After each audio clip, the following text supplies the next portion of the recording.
The abandoned amusement park stood shrouded in darkness, its faded colors and rusted rides a stark contrast to the memories of laughter and joy it once held.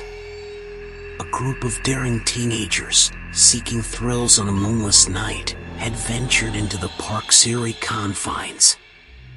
Their laughter echoed through the empty space as they reached the old roller coaster, a relic of a bygone era. The roller coaster's tracks were overgrown with weeds, and its cars were weathered and worn.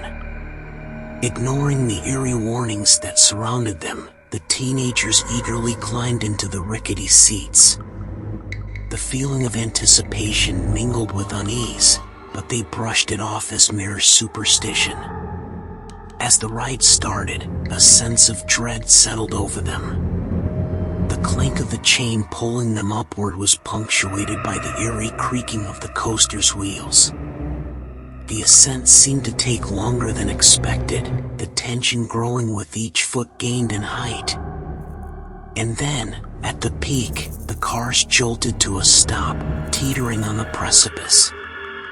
As they peered over the edge, the landscape below seemed to shift and twist.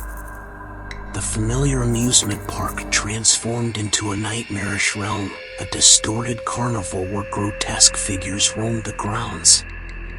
Panic gripped the teenagers as they realized they were no longer in control, trapped within the nightmare they had unwittingly unleashed. The roller coaster's descent was no longer a thrilling ride, but a descent into the abyss of their deepest fears. The track twisted and turned, taking them through a hellish landscape that reflected their individual terrors. Faces contorted into grotesque masks, the air thick with a palpable malevolence. For Lucy, her fear of drowning materialized as the coaster plunged into a murky, bottomless sea. The sensation of water closing in around her was suffocating, and the echoes of her screams blended with the distant sound of crashing waves. Beside her, Mark was confronted by his arachnophobia. The ride spiraled through a web-filled tunnel, spiders crawling toward him with menacing intent. As the coaster hurtled through the nightmarish realm, the group's initial bravado dissolved into terror. The surreal surroundings intensified, the twisted carnival morphing into a reflection of their inner demons.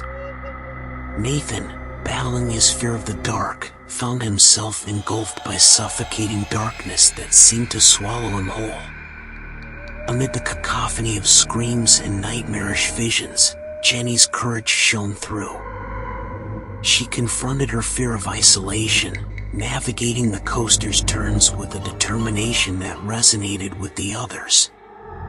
Her resilience became a beacon of hope, a reminder that they could overcome their fears and escape the nightmare. As the coaster's final descent approached, the landscape grew more surreal, the boundaries between reality and nightmare blurring.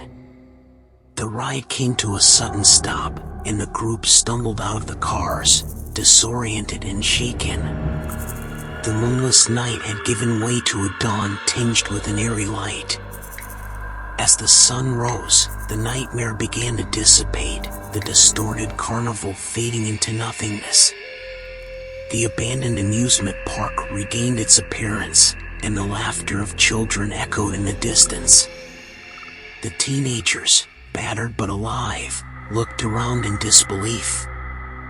Jenny's determination had carried them through, and as the group reflected on their ordeal, they realized that their confrontation with their fears had been a trial they needed to face.